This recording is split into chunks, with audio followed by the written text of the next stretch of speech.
A very refreshing morning to one and all.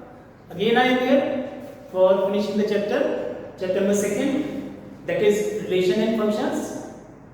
We have completed exercise 1.1, 2.1, 2.2 and 2.3.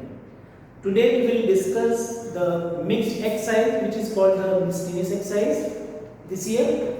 So in this exercise we have given you some questions from question number 1 to question number 7 which are simple questions and based on exercise 2.1, 2.2 and 2.3. Now some questions are important questions which we will discuss in this class. So come to the question number 8. What is the question number 8? In this question a function is given in roster form. Function क्या हुआ बेटा roster form में, और function को आपको x के terms में भी एक्सप्रेस कर सकता है, fx equal to a express किया हुआ है and we have to find the values of a and b, है ना? तो कैसे करेंगे? मैं अगर इसको यहाँ एरो डायग्राम की फॉर्म में रिप्रेजेंट करूँगा फंक्शन को तो क्या होगा 1 2 0 भी है और माइनस भी है, यहाँ पर 1 3 -1 और -3, 1 is related with 1, 2 is related with 3, 0 related with -1 and -1 related with -3. ठीक है, तो ये वैल्यू x होती है, ये वैल्यू y होती है, आपको पता ही है, सेट a और सेट b होंगे। अब बात करें फंक्शन की, हम देखिए ये x की वैल्यूज है, ये y की वैल्यूज है। y किसको बोलते हैं? हम y बोलते हैं fx को। क्लियर बेटा? अब x के पेज पे यहां से वैल्यू लगनी है और y के पेज पर यहां से वैल्यू लगनी है। तो ये जो फंक्शन दिया हुआ है आपको इसमें पुटिंग कर दें, putting x equal to 1 and fx equal to 1, क्योंकि fx जो है वो y है और y की वैल्यू यहां से है ना, तो क्या होगा 1 equal to a into 1 plus 1, sorry b, a into 1 plus b, तो क्या हो जाएगा a plus b equal to 1, this is the first equation, है ना? ये इस ऑर्डर पे भी लिया गया 1 के लिए। अब putting x equal to 2 and fx equal to 3, 2 के लिए इमेज 3 है तो 2 और 3 लेंगे, क्या हो जाएगा 3 equal to a into 2 plus b, it means 2a plus b equal to 3. This is second equation. Now we can solve these equations by any method. कोई से मेथड सॉल्व कर सकते हैं बेटा, लास्ट ईयर हमने 4 मेथड सीखे थे, उनमें से कोई सा भी लगाते हैं, एलिमिनेशन अप्लाई करते हैं, ज्यादा बेटर रहेगा यहाँ पर। तो फर्स्ट इक्वेशन यहाँ लिख रहे हैं साथ में a plus b equal to 1 और क्या करना है यहाँ पर इनको सब्ट्रैक्ट करना है। सब्ट्रैक्शन से क्या होगा, साइन चेंज हो जाएगा नीचे वाली इक्वेशन में, तो ये हो जाएगा बेटा b से b cancel, 2a minus a और 3 minus 1 2, a की वैल्यू 2 आ गई है तो जो a की वैल्यू है वो रखी फर्स्ट इक्वेशन में a plus b equal to 1, तो b की value 1 minus 2, b equal to minus 1। देखिए a की वैल्यू फाइंड करनी है, b की वैल्यू, बहुत ही हल्का सा क्वेश्चन था बेटा, ठीक है ना? पहले एक ऑर्डर पे रख दिया x और fx के बेस पर, उसके बाद दूसरा ऑर्डर पे रख दिया x और fx के बेस पर, दो ऑर्डर पे रखने से क्या हुआ, हमारा वैल्यूज आ गई, इक्वेशन आ गई हमारी a और b की, उनको सॉल्व कर लिया by the method of elimination and we have find the value of a। Clear है? Now come to the question number 9। ये भी अच्छा क्वेश्चन है, इंपॉर्टेंट क्वेश्चन में से आता है। क्वेश्चन नंबर 9 देखिए बेटा क्या दिया है। क्वेश्चन नंबर 9 में आपको एक रिलेशन दिया हुआ है, इस क्वेश्चन में एक रिलेशन दिया हुआ है, क्या दिया हुआ है कि r equals to a comma b such that r equal to a comma b such that a and b belongs to n, ये कह रखा है क्वेश्चन में a comma b belongs to n and a equal to b square, a equal to b square, ये है ना? और a और b किसको बिलोंग कर रहे हैं? नेचुरल नंबर को, ध्यान रखिए, ठीक है? अब पूछा है are the following two, first part में क्या लिखा है a comma b belongs to R, this implies that a comma a ये बताना है ना। सेकेंड पार्ट में क्या करना है, इफ, चलो सेकेंड पार्ट का पहले फर्स्ट पार्ट ही कर लें। फर्स्ट पार्ट में कह रखा है कि a, b belongs to R, this implies that a, a also belongs to R, ठीक है ना। तो a, b belongs to R, if a, b belongs to R, तो क्या कंडीशन दी हुई है, a equal to b square। if a, belongs to R, क्या हो जाएगा, a equal to a square। ये तो ट्रू है, ट्रू क्यों है, because it is given in the question, ठीक। लेकिन a, belongs to R के लिए a equal to a square not true, लिख देंगे not always true, not always true, ठीक है। तो क्या होगा, ट्रू क्यों नहीं है, किस नेचुरल नंबर के लिए, किस ऑर्डर पेयर के लिए ट्रू नहीं है ये, ठीक है, वो बताना है हमें। कौन से के लिए ट्रू नहीं है, ये हम आप बता रहे हैं आपको, क्या, एज a इक्वल टू मैंने ले लिया 4 और b इक्वल टू ले लिया मैंने 2, ठीक है। a इक्वल टू 4 और b इक्वल टू 2, तो पहली कंडीशन तो वैलिड देखिए, 4 इक्वल टू 2 स्क्वायर, ये तो ट्रू है, जो पहली वाली कंडीशन है। बट ये 4 equal to 4 square not true, है ना। हमें ये बताना था कि ये स्टेटमेंट कहां पर ट्रू है, कहां पर, मतलब ये स्टेटमेंट जो है ट्रू है या फॉल्स है। तो हमने कहा ये स्टेटमेंट जो है this is not always true, कहां पर ट्रू नहीं है, इस जगह ट्रू है, ठीक है। जस्टिफाई भी करना, जस्टिफिकेशन दे दिया हमने। सेकंड पार्ट में क्या लिखा है, if a, b belongs to R, this implies that b, a also belongs to R, ठीक। अब देखते हैं उल्टा करके हो गया, if a, b belongs to R, तो क्या कंडीशन दी हुई है, a equal to b square, ये ट्रू है, ट्रू क्यों है, क्योंकि क्वेश्चन में दी हुई है ना। if b, a belongs to R, तो क्या कंडीशन हो जाएगी बेटा, a b है तो a equal to b square, b है तो क्या हो जाएगा, b equal to a square। This is not always true, not always true, not always true.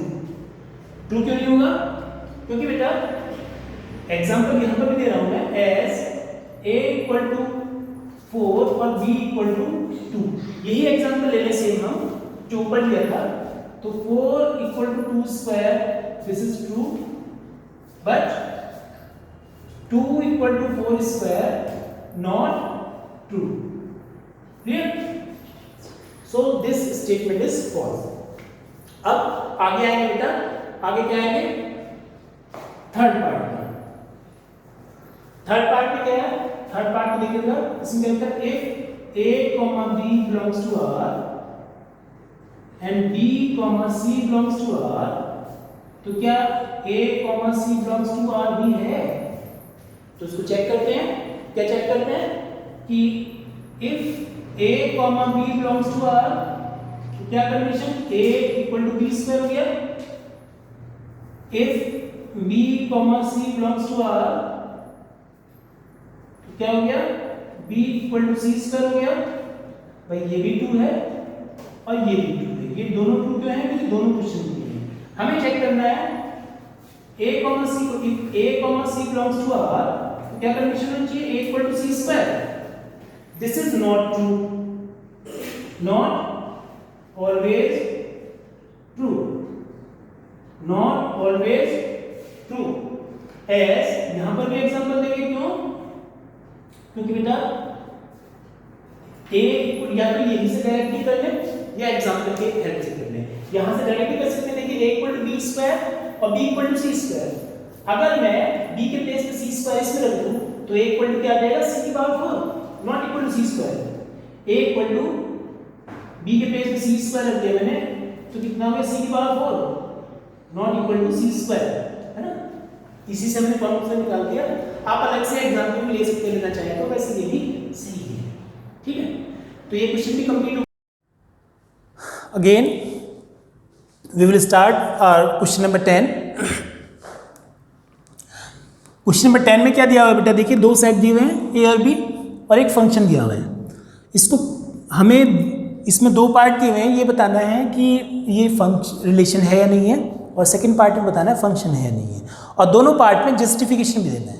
तो फर्स्ट पार्ट की अगर बात करें कि ये रिलेशन है या नहीं है, उसके लिए रिलेशन क्या होता है आपको पता है, relation is the subset of Cartesian product of these two sets, है ना। तो इसका सबसेट होना चाहिए इसी कार्टेशियन प्रोडक्ट का। तो कार्टेशियन प्रोडक्ट में जो एलिमेंट्स आएंगे वो पहले वाले जो ये है ये फर्स्ट एलिमेंट होगा, और जो दूसरे वाले हैं वो सेकंड प्लेस पर आएंगे, है ना, ये तो आपको पता ही है। तो इनको सबको चेक कर लें कि 1 इसका एलिमेंट होना चाहिए, जो पहला एलिमेंट है, जो दूसरा वाला है वो इसका एलिमेंट होना चाहिए। अगर है तो ये आपका कार्टेशियन प्रोडक्ट का सबसेट है, इसका मतलब रिलेशन है। ठीक है, चेक करते हैं। देखिए 1 इस सेट का एलिमेंट है, 5 इसका एलिमेंट है, 2 9 3 1 4 5 2 11। क्लियर है ना। तो लिखेंगे हेयर आर, ये f is the relation, f is a relation, f जो है वो रिलेशन है। क्यों है? Because as it is a subset, it is a subset of Cartesian product of two non-empty sets,